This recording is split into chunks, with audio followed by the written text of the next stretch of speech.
Death by Owie Nacken.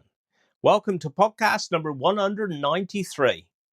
Well, the sun had been shining today, at last. It's warmed up as well, because it's been blimmin' cold lately. Really cold wind. But I hope you were well. Since I spoke to you last, we did conduct Julia's funeral. Now, Julia, I knew her back when she lived at Treadwell. I'm going back a few years now. But then latterly she lived here in town, and we did have a lovely service for her at the crematorium. And then after that, it was the weekend. And Saturday, we was at St. Mabon Church. Church was packed, and that was for Dawn's funeral. Dawn, I went to school with Dawn. She was a year younger than me at school, but it was brilliant. I mean, the church was packed. It really was. And we had a lovely service there. And then obviously on to Glyn Valley afterwards as well. So that was me Saturday morning. And then apart from that, I didn't get a lot of time off, I don't think. I'm trying to think now, mainly paperwork. And then right back into this week, which has been really busy. Starting first thing on Monday, we had a lovely little one of these services at 9 o'clock. Just a small attendance of family, which was lovely. And then in the afternoon, we was up St. Breward for Kate's funeral. And again, the church was full. I mean, Kate was 91. But to see such a lovely attendance up there, it was proper. It really was. And then also we've had a few of these 8:30 services again this week at the crematorium. And also we had Bill's funeral. Now, Bill, he was Father's age. In fact, he went to school with Father in Bodmin. So Father Norden forever. And we had a lovely service there again at the crematorium and some lovely memories. They used to say, I can't quite remember, but Bill used to have these Messerschmitt cars. I think they're like little bubble cars they are. Cool. I'd love to see they going around now. I tell you, because cars, they just got bigger in them as the years have gone on. But like I say, it was lovely to see his family and all workmates as well turn up to say goodbye to Bill. And then Rosemary, it's funny, most of our funerals this week have been at the crematorium. And Rosemary was another lovely service we had there. And also Jacques as well. Now, he very interesting is there because he spent half his life in France where he was born, half over here in the UK. And it was lovely to hear the history of his life. I mean, that's the one thing I've said before.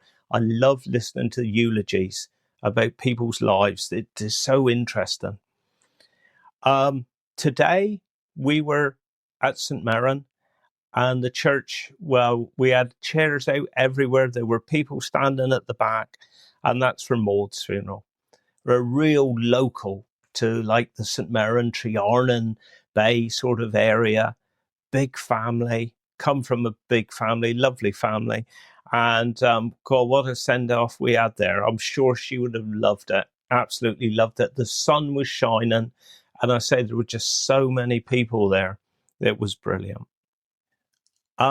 Just going back to Jacques' funeral, actually, they said that his father was very involved with the French resistance in World War II. And that kind of ties in a little bit to another funeral that we had this week. And that one you would have seen, there's been so much coverage of it. And that was for Alfred Barnett, but known to everybody as Barney. So to give you a little bit of background about it, Barney, he served with the RAF in the World War II. And sadly, his wife passed away a few years ago. No other family at all. And so the executors that were arranging the funeral, they just put out a little plea to perhaps ex-servicemen, anybody to come along, just that a few of us would be there just to say goodbye to Barney. And wow, I think we were expecting initially perhaps 35, maybe 50. And there was, between 200 and 300 there. Absolutely brilliant. I turned up early with the gang at the crematorium, earlier than we normally do. And when I went in the car parks, I thought, oh no, there's a big funeral ahead of ours sort of thing. because you can't turn up too early because obviously there usually is a funeral ahead of you, which there was, but they'd already gone. So everybody that was left was for Barney's funeral, and it was brilliant. I think, if I'm right, there was 22 standard bearers there. And if you go on our RJ Bray and Son Facebook page, I've put on a few links, actually, what different media, when they were there on the day, where they covered it. And including there is a video, I think, which was done by one of the staff at Glyn Valley, and they've captured it brilliantly. As the hearses come around, Daisy's driving the hearse, and the standard bearers, one by one, lower their flags. And that was quite touching. It really was. So we had a brilliant service. The only disappointing thing is we was going to have 2 vintage World War II planes, I think it was, coming down from Devon for a fly past. But sadly, because of the clouds, the weather wasn't that good, they had to call off, which was a pity. But apart from that, I say it was brilliant, absolutely brilliant. The cortege actually left from our chapel in Wadebridge, and he was escorted by a group of Hell's Angels, which was another lovely touch, I must admit. And it was interesting then during the service to hear about everything that Barney actually did during the war. I think he went on about 80 missions. Is that the right word? Is it sorties? I don't know if it's sorties, but 80 flights, a lot of them bombing expeditions over Germany. He was part of the elite Pathfinder force. And I know they said that quite often the average flight time would be 4 to 5 hours. But a lot of the sorties that they went on was up to 9 hours. And quite often he was the rear gunner. I think it was on the Lancaster bombers. And once he got in there, he couldn't get out until they landed again. And somebody said that he did cut away a bit of his cockpit to give him better visibility. And somebody said, well, ain't he going to be freezing up there? He said, I'd rather be freezing than dead. At least I got better vision. And then later he did train as a pilot as well. But I know I've seen an interview that he did with the TV. And he said going out on the mission was like going through hell. And coming back, you were going through hell. But he said when you were actually there doing your job, he said everything was calm. But a fantastic memory he had, but 104 years. And it was lovely that so many people turned out to say goodbye. But if you go on our Facebook page, there's a few videos there and other little bits. It's very interesting, really, very interesting. So now on to my interview of the week. And this is another Barney, Barney Simmonds. And he's a mate of ours. We've known him and his family for years now. Lovely old gang they are, real proper. And I know you'll love these interviews. I was out there with Barney and he's gone through so much. But then coming home, I'm thinking, hang, we didn't talk about this, that, and the other, which is things that I know about Barn that we kind of maybe touched on, because we said about him riding the horses. Well, he was actually quite a very good jockey in his time, very successful jockey. So I say there's odd things we touched on, and I will go out again because I want to get all the stories about it. But we will go over to Barn now, and then I'll come back to you directly with me little Cornish bits. So here it is. Get on, Barn. I'll be knacking. Okay. Proper. Good to meet you today. So we'll go right back to the beginning, shall us? Yeah. Well, I was born in 1951. Right. In a little college, farm college down St. Lawrence Hospital Farm. Oh, yeah. Just about a mile down the road from St. Lawrence, Bomber Hospital, not far away. Didn't stay there long, a couple of years maybe, I don't know. And then my father was herdsman. He went off, he got a job at Oak Ridge Farm in Devon, near Coleridge. And they used to, well, they still make cheese now to this day. Oak Ridge cheese, you'll see it in the supermarkets. I often see it. And we moved up to there in a little cottage, Thai cottage, like. And one thing I always remember, I can remember it now, the day I started school. Because back then you never know preschool or nothing. You was 5 years old and then you went to school. And Mother sat me on the kitchen table, put me in new trailers, grey little short trailers and a blue shirt. I don't know how I remember this, but I do. I'm 70-odd years ago. Okay. So, and hobnail boots. Oh, right, yeah. And off I go. She said to me, right, when I the door to go, because only 500-600 yards around the corner was the school. She said, if they big boys pick on you, you kick them in the shins. I said, all right, man. Off I go. Well, I don't really remember too much about it, but I obviously did kick one or two in the shins because at the end of the week, she had a letter sent home, will you please tell Berners to stop kicking the big boys in the shins? But I never got bullied, so I must have done something. I love it. Yeah. So anyway, then went on there for a while. Then Father got a job down Lackford factory, Ambrosia Cream Rice Factory, which is still going today. The factory had moved to Lifton, but still Ambrosia Cream Rice. Well, we lived on that. It was lovely. I still eat it today. Because in the factory, if a tin got dented, they was allowed to bring them home. So we obviously had a lot of dented tins. Yeah. And anyway, that was that. Well, then, of course, because it was in a tight cottage, you had to get out. You couldn't, you go with the job, done it, Yeah. So Mr. Stanley, local farmer edge in the village, he had a little old cottage, the Frost Cottage, of course, a cob house, two up, two down, and thatched roof. And Mother said, can we rent your cottage? He said, it's inhabitable, my dear. So she said, well, can we have a look? Oh, you can have a look. So we went and had a look, and she and Auntie Dill.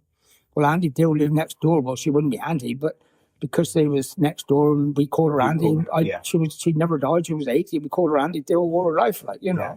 So they went over and had we can clean this up. So they whitewashed the walls and cleaned it up. We moved over to Frost Cottage now. So went in there, there was a sink with one tap, 2 room, two downstairs and 2 up. Bear in mind, there's 7 of us, 7 children, mother and father. Yeah. A little old black Cornish thing stuck in like a fire back in the wall. We had 2 bedrooms upstairs. First up top, mother and father's room, and they always had the cot with whichever was the baby at the time, slept in there. And all the rest of us was in the other room. We had a double bed, a single bed rammed in there. And my sister Connie was, 12, 13. She had the bed on the end as you walk in, and Father put up a little curtain for her, give her a bit of privacy from all we boys. So, anyhow, we used to sleep 4 in one double bed, 2 in the top, 2 in the bottom, pillow each end, like. Trouble is you wake up with somebody's feet shoved in your face. That was only trouble, but then that's what we done. And somebody else had the single bed. That's just how we lived in there. Well, then we had a great big garden outside. Mother had a mango. We used to wind the wheel for the washing, then bring out the washing for her.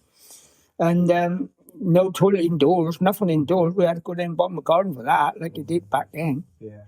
Which is just what you've done, wasn't it, really? Yeah. And then there was a bloke old farmer used to go by outside with the cart horse, a shire horse with a cart. And he would pull up, and we would all climb in the back of the cart, go down the field and out and cut mangoes. Right. And we used to chuck the mangoes in, and he was called Tidy, this horse was. And we'd go down and bottom the field, work our way up, and he would, when he wanted them to go on, we'd all be behind the horse, and nobody near the horse. He would say, get up, Tidy, and all thing would walk forward and pull on this great old cart. And then he'd go, whoop, and he'd stop, and then we'd heave in some more until we loaded the cart up. And our treat to Alfred and to do it was he would lift us up on the shades, and we used to sit on the horse with our feet on the shade. Right on, man, drop us off on the way home because he went past our cottage. Brilliant. Yeah, lovely times that was, Where did we go from there? Well, Father he got bad. That's what ended up. He got pretty bad. Well, before that, we always had snow every year because it was so high up. I think I didn't know at the time as a child. I just thought every winter you have snow. Yeah. But because when you see where Coleridge is, there's a long steep hill, whichever way you come into the village, so it's quite high up. Yeah. Of course, you're always going to catch the snow if it's high up like that. And we used to tramp school, never shut school, never in all the snow. We would go to school, and we was allowed then. It was real cold. There was a great old big black fire sticking up in the room. We would bring our chairs up and right around the thing, like, and to keep warm. But we still had our lessons and that. Never went home. Well, then, back then, we had to go to church 3 times a day. Oh. We went in the mornings, and we went Sunday school in the afternoons, and then we went again evenings. Well, I'm only 5-year-old, 6-year-old, freezing cold, and we used to in the evenings. Mrs. Beddoes, she was the reverend's mother. She used to have a great big white fur coat, right, overly lady, and I used to sit beside her. And when he got up there to preach, and it seemed to go on for hours, she used to put her arm around me. I used to cudgy into this coat and go sleep. Boys, they love that. And then when the last song, I'd get up and think, oh, I've got to go home and walk all the way home there in the cold. But then that's what you've done. You didn't know no other, like, you know. So done that. Well, then, there was a hill. I'll come to that later. There was a field, steep field. We called it Steep Break. And when we had snow, we used to have a bit of galvanizing and bend up there and slide down this hill in the field. All the kids around the village went down there. We used to have some fun down there in this. Yeah. And he called it Steep Break, this field was called. So then, my father got bad with this cancer. He had to go Bristol French Hospital and had all these operations. And he was poorly for, I don't know how long, quite a while. Well, then, of course, when he got better, they said, you can go back to work now. Well, they didn't keep their job for him back then. I mean, he lost his job. So he applied for a job, Earthman, down Shepherd's Farm, St. Louis, down coming back to Cornwall now. Yeah.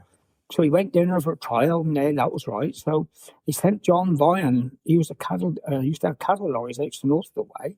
He turned up Coleridge with a cattle lorry, and we loaded up all our furniture and all our stuff. And Father had a motorbike and sidecar, and off we trumped now down the hint of Newland East.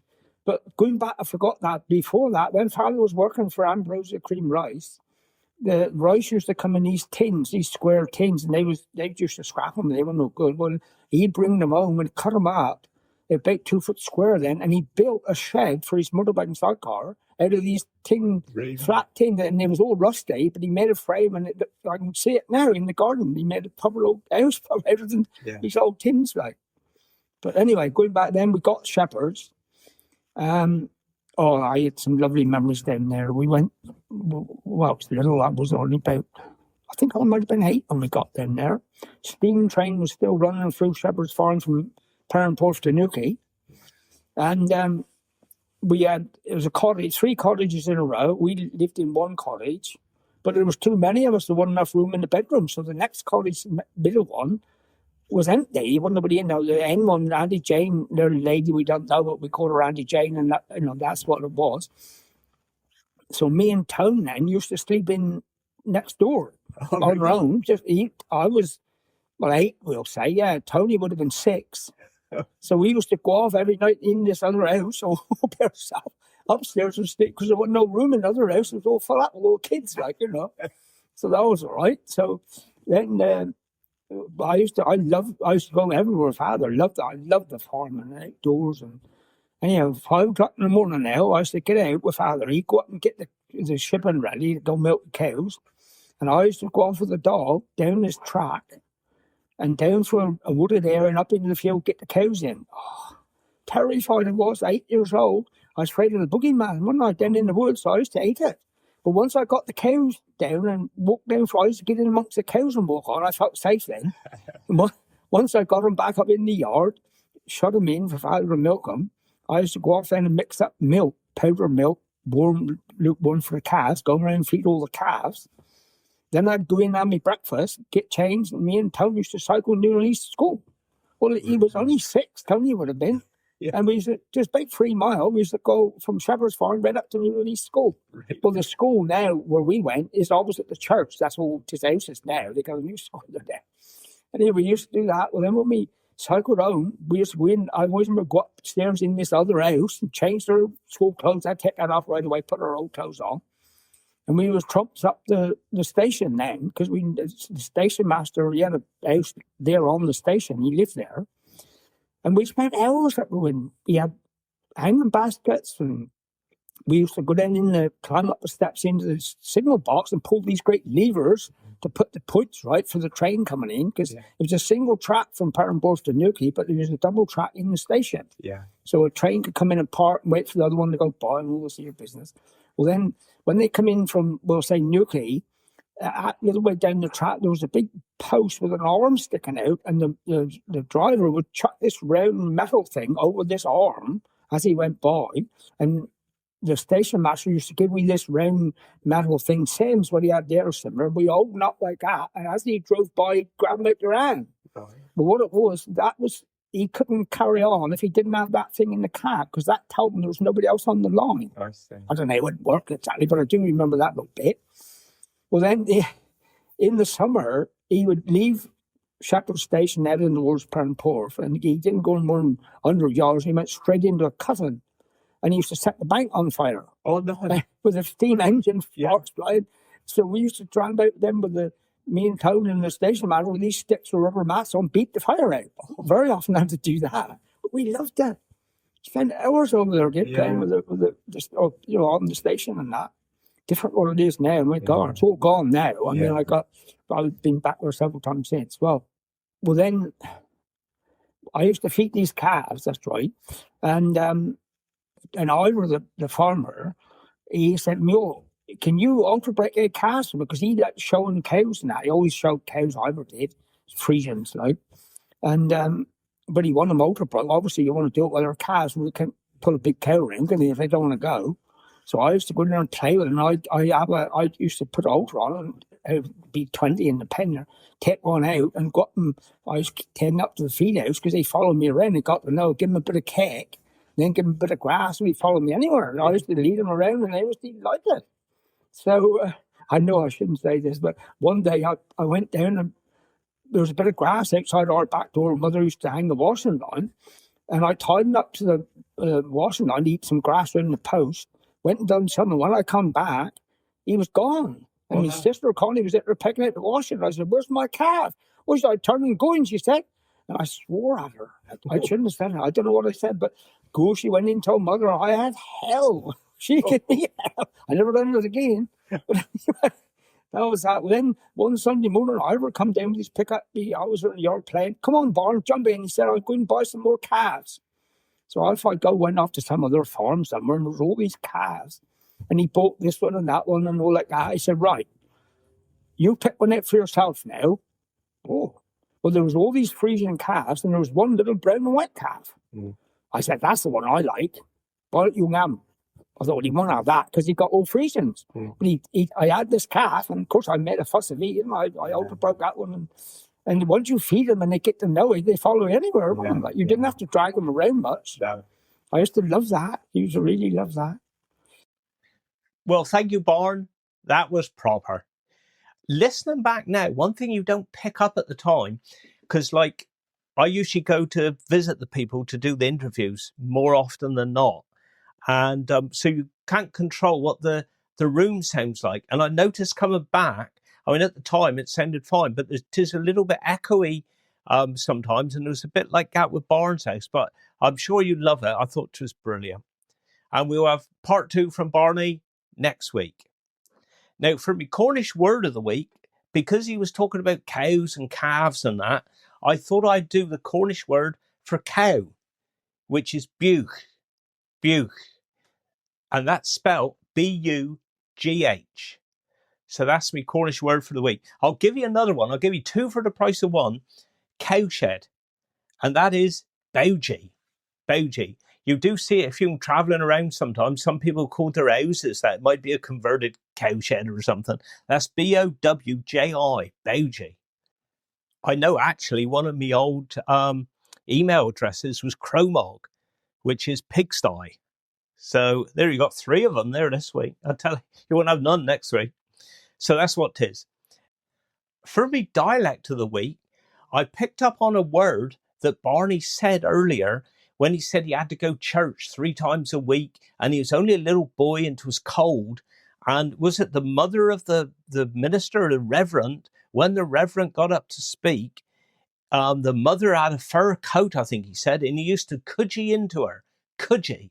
I thought that was a booty little word. I'd never heard that one before. So I don't know if it is Cornish dialect, but tis a booty. So that's what we're going for this week, cudgy. Right, well, I'm going to leave you there, and I will speak to you again next week, obviously. I hope you all have a good week, and I'll speak to you then. Wish you well. Do get us. Carno Bisfican.